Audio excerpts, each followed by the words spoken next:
Hello guys. तो previous video में हमने देखा था क्रॉनिक सुपरेटिव ओटाइटिस मीडिया, उसके सारे हमने सिम्टम्स देखे थे, कितना टाइप्स के होते हैं, मतलब सब कुछ हमने देखा था। अब हम इसमें सीखने वाले हैं कुछ असेसमेंट पार्ट और कॉम्प्लिकेशंस ऑफ CUSM। ठीक है, तो ये बहुत ही इंपॉर्टेंट होगा और थोड़ा सा लंबी हो सकती है वीडियो, तो आप देखना। ठीक है, तो सबसे पहले असेसमेंट हम कैसे करेंगे। तो सबसे पहले हम एग्जामिनेशन कर सकते हैं अंडर माइक्रोस्कोप। तो उसके अंदर क्या होगा, all patient of mid early disease, ठीक है, should be examined which may reveal presence of cholesteatoma। ठीक है, इट्स साइड आपको पता होगा कि हमने दो टाइप के पढ़े थे, ट्यूबोटिम्पैनिक एंड एंटीको एंट्रल। आप सारी ये जितनी भी इन्फॉर्मेशन है या प्रीवियस वीडियो में जाके देख सकते हो। तो इसमें से किस वाले में कॉलेस्ट्रोमा फॉर्म हो जाता है वो सब कुछ भी हमने बताया था, है ना।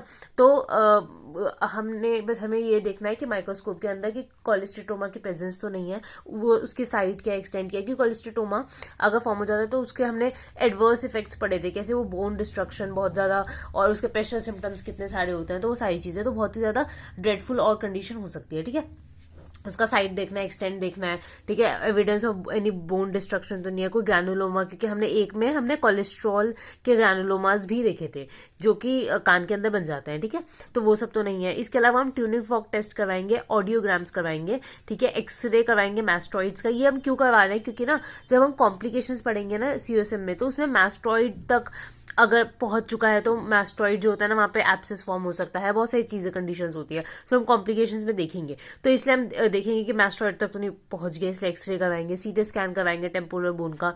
इसके अलावा ईयर डिस्चार्ज का कल्चर और सेंसिटिविटी करवाएंगे। ठीक है, तो ये तो इन्वेस्टिगेशन हो गई, असेसमेंट आप कैसे करोगे CUSM का। अब देखते हैं कॉम्प्लिकेशंस।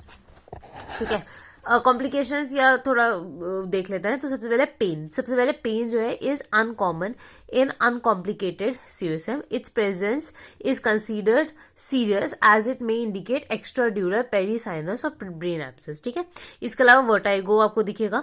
इस वर्टाइगो का मतलब क्या है कि अब जो है इरोजन जो है वो लेटरल सेमीसर्कुलर कैनाल तक पहुंच चुका है और वो लेबलेंथाइटिस या मेनिंजाइटिस की तरफ प्रोग्रेस कर रहा है हमारा CUSM। ठीक है, तो तब वर्टाइगो आएगा। इसके अलावा परसिस्टेंट हेडेक हो सकता है जो कि इंडिकेट करता है इंटरक्रेनियल कॉम्प्लिकेशंस को। इसके अलावा फेशियल वीकनेस हो सकता है। ये सब कुछ ना बहुत इजीली आपको समझ आ जाएगा आप जब ये समझोगे कि जो CUSM है सबसे पहले मतलब हमारे मीडिया है ना, जो हमारे मिडल ईयर है वहां का है, ये है ना, जो हमारा क्रॉनिक कंडीशन है। अब वहां पे क्या क्या स्ट्रक्चर्स उसके आसपास है जो कि खराब हो सकते हैं। ठीक है, अगर ऊपर की तरफ फैल रहा है तो मेनिंजाइटिस हो सकता है, अगर थोड़ा इनर ईयर की तरफ जा सकता है तो लेबलेंथाइटिस हो सकता है, उसकी वजह से वर्टाइगो हो रहा है। अगर इंट्राक्रेनियल कॉम्प्लिकेशंस हो रहे हैं तो इसलिए परसिस्टेंट हेडेक होगा। फेशियल कैनाल जाती है पोस्टीरियर वॉल से, तो इसलिए फेशियल कैनाल का मतलब वीकनेस, फेशियल वीकनेस हो सकती है अगर फेशियल कैनाल तक चला गया। ठीक है, इसके अलावा क्या है, child refuse to take feeds due to extradural abscess हो सकता है। ठीक है, इसके अलावा फीवर, नोजिया एंड वॉमिटिंग भी इंट्राक्रेनियल इन्फेक्शंस में देखने को मिल सकते हैं। ठीक है, इसके अलावा नेक रिजिडिटी अगर मिल रही है आपको CUSM के साथ तो मेनिंजाइटिस तक बात फैल चुकी है। डिप्लोपिया अगर मिल रहा है तो ये एक सिंड्रोम होता है, तो हम वो आगे अच्छे से डिटेल में देखेंगे, तो ये हो सकता है। इसके अलावा अटैक्सिया होगा और एब्सेस जो है वो मैस्टोइड बोन तक पहुंच गया तो मैस्टोडाइटिस हो सकता है। तो ये कुछ कॉम्प्लिकेशंस है, अब इनको हम डिटेल में पढ़ने वाले हैं आगे। ठीक है, देखो अगर किसी को भी सुपरेटिव ओटाइटिस मीडिया हो रहा है, ठीक है, तो उसमें ना अब वो कैसे और जगह फैल रहा है, उसका जो इन्फेक्शन है या कहीं पे, अब पहले सिर्फ हमारे मिडल ईयर तक है वो जितना भी इन्फेक्शन है, लेकिन वो पूरा फैल रहा है हमारे इनर ईयर क्रेनियल रीजन में जा रहा है, हमारे फेशियल वीकनेस कॉज कर रहा है या जो भी चीज कर रहा है, तो उसकी क्या क्या पाथवेज हो सकता है वो समझते हैं। तो सबसे पहले या तो वो बोन को इरोड करके उसका पाथवे हो सकता है, या वीनस थ्रोम्बोफेल्बाइटिस की जितना वेन सप्लाई जो भी है तो उसमें वो थ्रोम्बस फॉर्म करके कर रहा है, या इसके अलावा और भी डिफरेंट पाथवेज हो सकते हैं। ठीक है, तो सबसे पहले डायरेक्ट बोन इरोजन में क्या होगा, तो ये जो सबसे सिंपल है, अगर CUSM आपने ढंग से पढ़ा है तो आपको पता है वहां पे कॉलेस्ट्रोमा फॉर्म होता है। कॉलेस्ट्रोमा क्या करता है, एंजाइम सिक्रेट करता है जिसकी वजह से बोन इरोजन हो रहा है, वहां की बोन वीक हो रही है और जितना भी इन्फेक्शन है, अब बोन तो बची नहीं है तो उसकी वजह से अब वो ऊपर जा सकता है, नीचे फैल सकता है, मैस्टोइड में पहुंच सकता है, कहीं पे भी जा सकता है। ठीक है, तो ये हुआ। अगर ASM है तो ASM में भी क्या होता है, हाइपरीमिक डीकैल्सिफिकेशन होने लग जाती है, जिसकी वजह से इंक्रीज हो जाती है ब्लड सप्लाई। आप सबको पता है इन्फ्लेमेशन वाली साइड पे ब्लड सप्लाई इंक्रीज हो जाएगी, ठीक है। तो उसकी वजह से टॉर्चुरस आर्टरीज फॉर्म हो जाती है, lead to pressure on bone, जिसकी वजह से बहुत सारी आर्टरीज फॉर्म होने की वजह से बोन पे प्रेशर पड़ रहा है, उसकी वजह से भी बोन का इरोजन हो रहा है। तो ये एक तरीके से पाथवे फॉर्म कर रहा है कि कैसे वो जो सिंपल एक ओटाइटिस मीडिया है वो कैसे और रीजन में फैल सकता है, कि या तो बोन इरोजन हो गया या वीनस थ्रोम्बोफ्लेबाइटिस होगा। इसमें क्या होगा, मैस्टॉइड का एमिसिविटी जो वेन्स होती है उसमें थॉम्बस बन जाता है, जो कि डायरेक्ट है वीनस साइनस से कनेक्टेड, और इसकी वजह से जो इन्फेक्शन है वो ब्रेन तक पहुंच सकता है, ठीक है। इसके अलावा बहुत सारे, सपोज अब कोई ओटाइटिस मीडिया हुआ या कुछ हुआ तो आपने स्कल का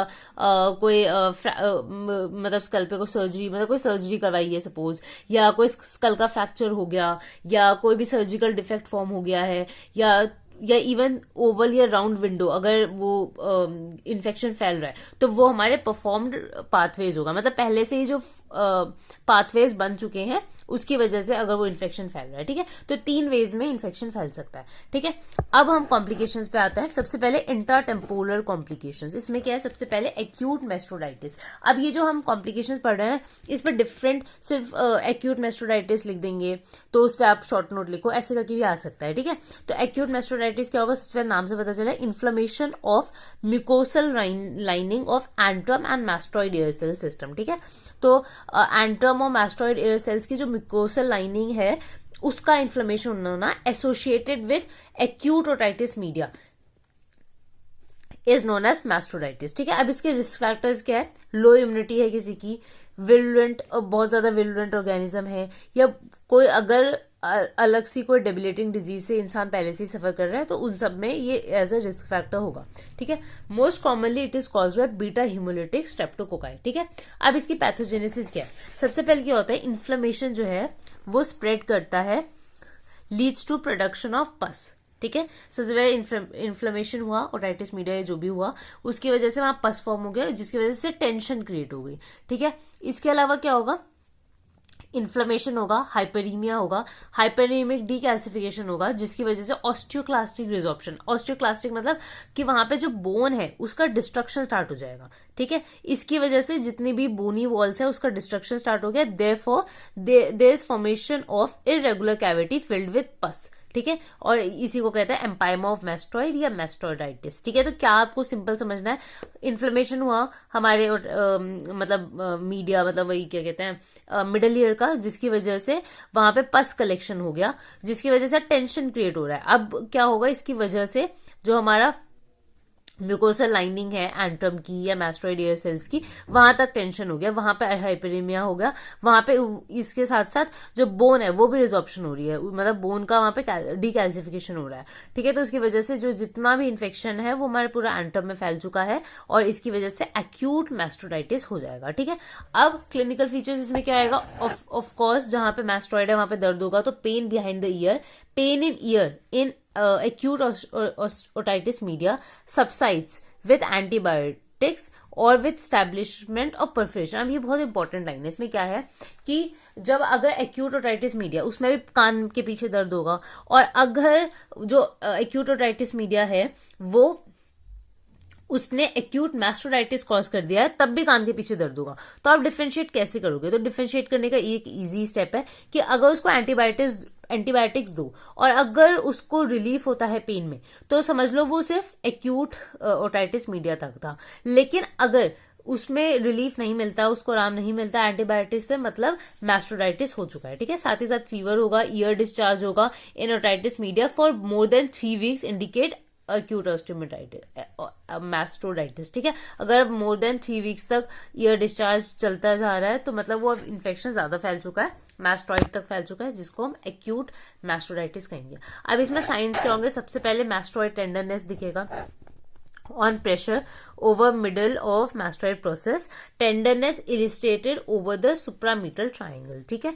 इसके अलावा नॉट डायग्नोस्टिक ऑफ एक्यूट मैस्टोडाइटिस, अगर मैस्टॉइड में टेंडरनेस दिख रही है तो ये सिर्फ और सिर्फ एक्यूट मैस्टोडाइटिस का साइन नहीं है, क्योंकि मैंने बताया एक्यूट ओटाइटिस मीडिया में भी आपको टेंडरनेस दिखेगी। आप वो चेक कैसे करोगे, एंटीबायोटिक से अगर वो रिलीफ हो रहा है तो वो एक्यूट ओटाइटिस मीडिया तक ही है। अगर नहीं हो रहा तो मे बी उसका जो इन्फेक्शन है फैल चुका है, वो मे बी एक्यूट मैस्टोडाइटिस है। ठीक है, इसके अलावा ईयर डिस्चार्ज होगा जो कि कैसा होगा, म्यूकोपुलरेंट और पुलरेंट डिस्चार्ज, ऑफन पल्सटाइल। ठीक है, लाइट हाउस इफेक्ट कहते हैं इसको। इसके अलावा सैगिंग दिखेगी पोस्टेरो सुपीरियर मियाटल वॉल की, परफोरेशन दिखेगा टिम्पैनिक मेम्ब्रेन का, और स्वेलिंग दिखेगी ओवर मैस्टोइड। ठीक है, इसके अलावा हियरिंग लॉस होगा। कैसा हियरिंग लॉस होगा, conductive, CHL, conductive hearing loss होगा। इसमें आप इन्वेस्टिगेशंस क्या क्या करवाओगे, ब्लड काउंट, ESR, एक्सरे करवाओगे मैस्टोइड का, या CT स्कैन करवाओगे टेम्पोरल बोन का, ईयर स्वॉब्स लोगे। ठीक है, तो ये था हमारा एक्यूट मैस्टोडाइटिस।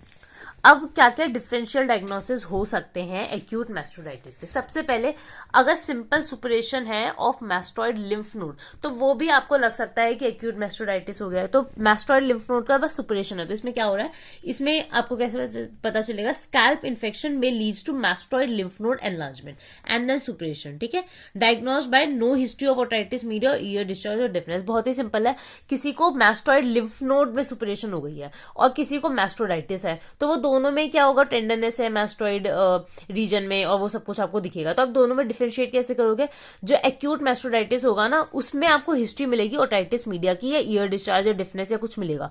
लेकिन अगर कोई और कॉज की वजह से लिम्फ नोड एनलार्ज हो गया, जैसे स्कैल्प इन्फेक्शन की वजह से कभी कभार लिम्फ नोड एनलार्जमेंट हो जाता है, मैस्टोइड लिम्फ नोड एनलार्जमेंट। ठीक है, तो इसमें आपको कोई भी हिस्ट्री नहीं मिलेगी ओटाइटिस मीडिया की, या ईयर डिस्चार्ज या डिफनेस की। ठीक है, इसके अलावा क्या है, फरंकुलोसिस ऑफ मियाटस। अगर आप बुक में फोटो देखोगे ना, तो एक स्वेलिंग सी दिख रही है उस रीजन, मैस्टोइड रीजन में। ठीक है, तो वो हम कंफ्यूज हो सकते हैं बाय फरंकल। ठीक है, फरंकल ऑफ मियाटस हमें लग सकता है। तो इसको आप कैसे डायग्नोस करोगे, absence of preceding acute otitis media, obviously furuncle या बॉइल मतलब सेम ही चीज है वो, और एक्यूट मैस्टोडाइटिस होना, उन दोनों में डिफरेंस आएगा। क्यों, क्योंकि एक्यूट मैस्टोडाइटिस क्या है, कॉम्प्लिकेशन है एक्यूट ओटाइटिस मीडिया की। अगर एक्यूट ओटाइटिस मीडिया नहीं हुआ तो मैस्टोडाइटिस भी नहीं होगा। तो अगर, लेकिन फरंकल में तो ऐसा कुछ नहीं है, तो इसलिए यहाँ पे भी आपको इसकी हिस्ट्री कुछ नहीं मिलेगी। इसके अलावा painful movement of pinna, pressure over tragus create excruciating pen.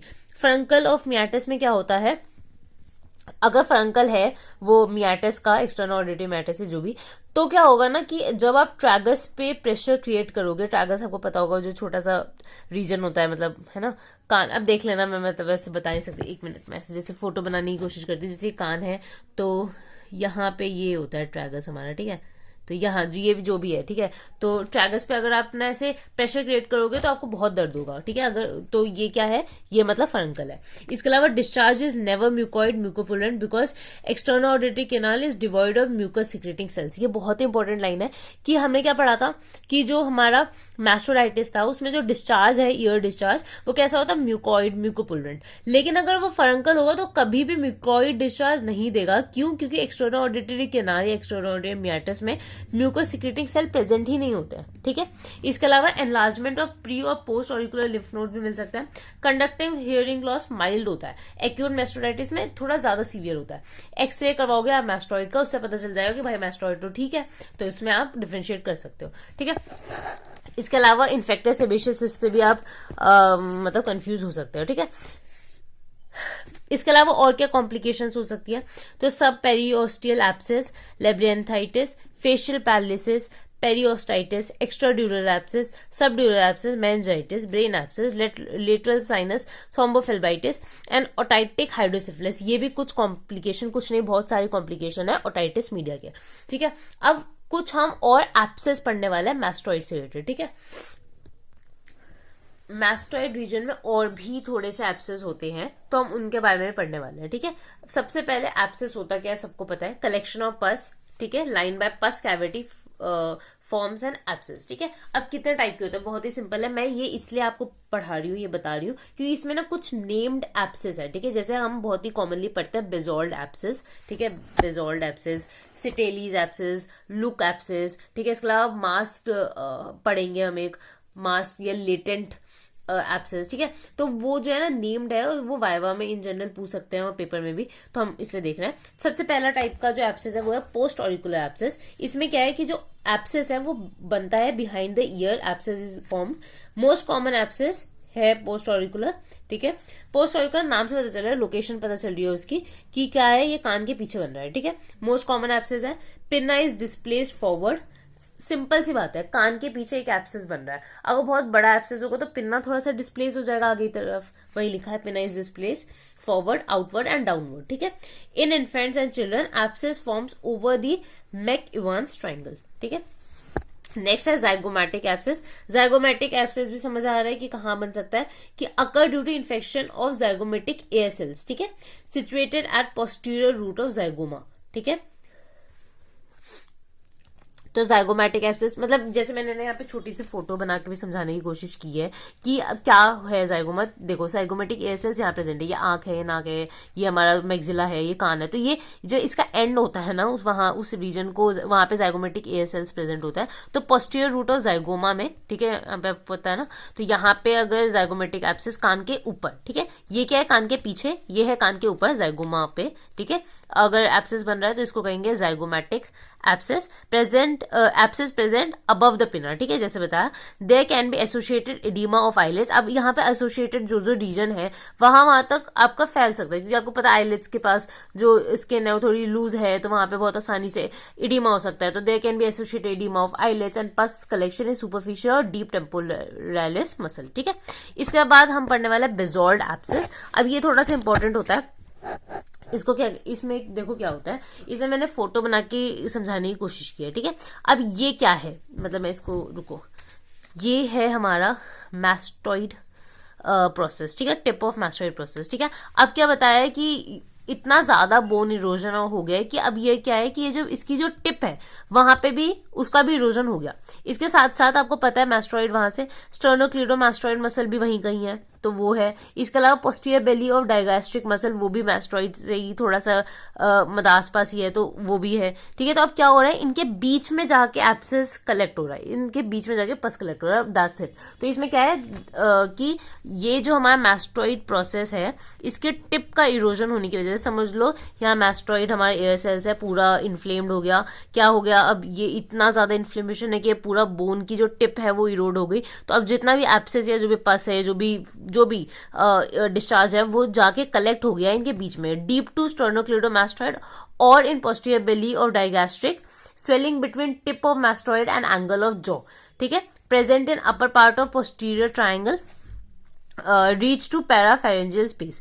तो ये इसकी कैरेक्टरिस्टिक फीचर है कि कहाँ इसका एब्सेस फॉर्म हो रहा है। तो आप बोल सकते हो कि Bezold abscess is form due to erosion of tip of mastoid process where the abscess या the pus is deep to sternocleidomastoid और इन पोस्टीरियर बेली और डायगैस्ट्रिक मसल, ठीक है। तो इसके क्लिनिकल फीचर्स क्या होंगे कि ऑनसेट सडन होगा, पेन होगा, फीवर प्रेजेंट होगा, टेंडर स्वेलिंग होगी और यहाँ पे पुलरेंट ओटोरिया होगा, ठीक है। इसके डिफरेंशियल डायग्नोसिस में क्या क्या आप पढ़ोगे कि एक्यूट अपर जुगुलर लिम्फेडेनाइटिस, ठीक है, एब्सेस और mass in lower part of parotid gland, infected branchial cyst, parapharyngeal abscess और जुगुलर वेन थ्रोम्बोसिस। तो ये इसके डिफरेंशियल डायग्नोसिस में आएंगे, ठीक है। इसके बाद है नेक्स्ट मियाटल एब्सेस, ये इसको लुक एब्सेस भी कहते हैं। इसमें क्या होता है कि जैसे नाम से पता चल रहा है, when pus breaks through bony wall between antrum and external auditory canal, ठीक है, एंट्रम और एक्सटर्नल ऑडिटरी कैनाल के बीच में कहीं पस बन गया है, तो वही मियाटल एब्सेस या लुक एब्सेस कहेंगे। इसके अलावा एक होता है सिटेलीज एब्सेस, इसको बिहाइंड द मैस्टॉइड अगर आपके बन रहा है, आपको बस लोकेशन याद करनी है कि कहाँ पस जाके कलेक्ट हो रहा है, कहाँ जाके एब्सेस बन रहा है, और उसका नाम याद करना है कि उसका नाम क्या है। जैसे ये बिहाइंड द मैस्टॉइड अगर बन रहा है तो उसको सिटेलीज एब्सेस कहेंगे। Abscess is form behind the mastoid bone towards the occipital bone, ठीक है। सम कंसीडर एब्सेस और डायगैस्ट्रिक ट्राइंगल एज सिटेलीज एब्सेस, ठीक है। तो कभी कभार डायगैस्ट्रिक ट्राइंगल के अंदर अगर एब्सेस बने तो उसको भी सिटेलीज एब्सेस ही कहते हैं, ठीक है। इसके अलावा मास या लेटेंट मैस्टोडाइटिस, ये भी नाम से पता चल रहा है, मास या लेटेंट या जो चीज छुपी हुई है, ठीक है। तो इसमें क्या हो ना कि पता ही नहीं चलता कि मैस्टोडाइटिस हो रखा है, ठीक है। तो इसमें क्या है, it is a condition of slow destruction of mastoid air cells but without the acute signs and symptom often seen in acute mastoiditis. तो इसमें जो ऑफन जो हमें साइंस दिखते हैं ना, पेन होना, डिस्चार्ज होना, फीवर या मैस्टॉइड की स्वेलिंग, जो हमने पढ़ी थी पीछे एक्यूट मैस्टोडाइटिस में, ये सारे फीचर्स वो एब्सेंट होते हैं, ठीक है। इसलिए एक्सीडेंटली, इसमें क्या होता है, एक्सीडेंटली आप you found extensive destruction of air cells with granulation tissue and dark gelatinous mass, ठीक है। अब इसके क्लिनिकल फीचर्स क्या है, ओनली हियरिंग लॉस प्रेजेंट होता है, कुछ वो साइन ना पेन के साथ आ रहा है ना डिस्चार्ज के साथ, सिर्फ कंडक्टिव हियरिंग लॉस के साथ वो आ रहा है। और जब आप उसमें एक्सरे करवाओगे, सीटी स्कैन, टेम्पोरल बोन का जो भी करवाओगे, तब आपको दिखेगा कि सही में यहाँ पे बहुत ज्यादा एक्सटेंसिव डिस्ट्रक्शन हो चुकी है पहले से ही एयर सेल्स की, ठीक है। तो ये इसलिए इसको कहते हैं मास, क्योंकि पता ही नहीं चलता, ठीक है। अब इसका कॉज क्या है, क्योंकि हमने often result from inadequate antibiotic therapy in terms of dose, frequency and duration, ठीक है। तो क्या होता है कि हमने एंटीबायोटिक्स दी तो, लेकिन उसकी डोज या फ्रीक्वेंसी इतनी दी नहीं, तो थोड़ा पेन या ये सब तो सबसाइड हो गया, लेकिन जो एक्चुअल जो दिक्कत थी वो सबसाइड नहीं हुई, तो वो धीरे धीरे एक्सटेंसिव डिस्ट्रक्शन कॉज करती ही जा रही है, ठीक है। इसमें क्लिनिकल फीचर हमने देखा, सिर्फ और सिर्फ आपको कंडक्टिव हियरिंग लॉस मिलेगा और material filling the mastoid, compensatory thickness मिल सकती है टिम्पैनिक मेम्ब्रेन की and loss of its translucency, ठीक है। नेक्स्ट है पेट्रोसाइटिस। इसमें क्या है, जो टेम्पोरल बोन का जो पेट्रोस पार्ट है उसका इन्फ्लेमेशन है, नाम से पता चला है पेट्रोसाइटिस मतलब इन्फ्लेमेशन। तो Petros part of temporal bone का इन्फ्लेमेशन होना। पैथोलॉजी क्या है, सबसे पहले जो मैस्टोइड बोन है उसके 3 पार्ट्स होते हैं, न्यूमेटाइज्ड जो एयर सेल्स से बना होता है, डिप्लॉइक जिसमें स्मॉल स्पेसेस होता है, और स्क्लेरोटिक हार्टेंड, ठीक है। जो मैस्टोइड बोन है वो उसमें या तो वो एयर सेल से बनता है या स्मॉल स्पेसेस है, ठीक है। जैसे ऐसे समझ लो, न्यूमेटाइड एयर सेल्स है छोटे छोटे, ठीक है। डिप्लॉइक थोड़े से बड़े हैं, ठीक है। और स्क्लेरोटिक बिल्कुल हार्डेंड है, इसमें कोई भी आपको एयर वेयर नहीं मिलेगी, ठीक है। तो इनसे बना है। तो अब अगर इन्फेक्शन इनके थ्रू फैल रहा है, मतलब यहाँ कहीं फैल रहा है, तो इसमें होगा। तो अब हम समझते हैं कैसे हो रहा है। तो inflammation can spread in 2 ways. सबसे पहले posterior superior tract way start in mastoid and run behind और अबव द बोनी लेबिरिंथ और पेट्रस टू पेट्रस एपेक्स, ठीक है। और दूसरा anteroinferior tract starts at hypotympanum near the eustachian tube, runs around the cochlea to reach petrous apex. आप ना just anatomy एक बार देख लेना, आप उससे समझ जाओगे। या तो जो मतलब हमें क्या करना है, अल्टीमेटली जितना भी मैस्टोइड में इन्फ्लेमेशन है या हमारे क्या कहते हैं मिडिल ईयर में इन्फ्लेमेशन है, उसको हमें अल्टीमेटली पहुंचाना है पेट्रस बोन तक, ठीक है। तो वो पोस्टीरियर सुपीरियर हो सकता है कि पोस्टीरियर सुपीरियरली वो जा रहा है या एंटेरो इंफीरियरली वो जा रहा है वहां तक, ठीक है। तो ये 2 वेज में वहां पे इन्फेक्शन फैल सकता है और वो पेट्रोसाइटिस कॉज कर सकता है। अब इसका एक क्लिनिकल फीचर आता है ग्रैडिनिंग सिम्टम्स, या जो भी आप इसको प्रोनाउंस करो। इसमें क्या होता है, ये क्यों होता है, पेट्रोसाइटिस की वजह से। इसमें 3 चीजें होती है, जैसे हमने पीछे पढ़ा था कॉम्प्लिकेशन में। तो इसमें क्या 3 चीजें होती है, सबसे पहले 6th क्रेनियल नर्व होती है वो इफेक्टेड हो जाती है। इसके अलावा 5th क्रेनियल नर्व गैंग्लियन के इफेक्ट, 5th क्रेनियल नर्व का गैंग्लियन इफेक्ट हो जाता है और परसिस्टेंट ईयर डिस्चार्ज होता है। अब ऐसा क्यों होता है, क्योंकि जो भी जितना भी इन्फ्लेमेशन है, इन्फेक्शन है, वो पेट्रस बोन तक जा रहा है, तो उसके बीच में ये स्ट्रक्चर्स प्रेजेंट होता है, 6th cranial nerve, 5th cranial nerve का गैंग्लियन। तो 6th क्रेनियल नर्व के इफेक्शन की वजह से क्या होता है, 6th क्रेनियल नर्व की पैल्सी होती है, तो सुपीरियर रेक्टस मसल का काम करना बंद हो जाता है, ठीक है। वेयरएज 5th क्रेनियल नर्व का गैंग्लियन इफेक्टेड होता है, तो इसकी वजह से रेट्रो ऑर्बिटल पेन या deep seated retro orbital pain आपको मिलेगा, ठीक है। इसके अलावा परसिस्टेंट ईयर डिस्चार्ज हो रहा है। तो कोई अगर इंसान है उसका सुपीरियर रेक्टस मसल काम नहीं कर रहा, उसको बहुत ज्यादा आंखों में या पीछे, आंखों के पीछे रेट्रो ऑर्बिटल पेन हो रहा है, ठीक है, और इसके साथ परसिस्टेंट ईयर डिस्चार्ज हो रहा है, तो आपको सबसे पहले सस्पेक्ट करना है कि उसको पेट्रोसाइटिस तो नहीं है, उसको कोई कान की ओटाइटिस मीडिया या कोई भी ईयर डिस्चार्ज या कंडक्टिव हियरिंग लॉस या कोई भी हियरिंग लॉस का कोई हिस्ट्री तो नहीं रही है, तो उससे आप इसको डिफरेंशिएट करोगे, ठीक है। नेक्स्ट है लेब्रिंथाइटिस, ये भी इसका एक पार्ट है कॉम्प्लिकेशन का, जो हम आगे वीडियोस में पढ़ेंगे। तो that's it for this video guys, I hope आपको कुछ समझ आया हो, और बहुत बड़ी हो गई ये वीडियो, तो दैट्स इट, मैं इसलिए इसको ज्यादा लंबी नहीं करी। तो नेक्स्ट वीडियो में मिलते हैं जल्दी, ठीक है, बाय बाय।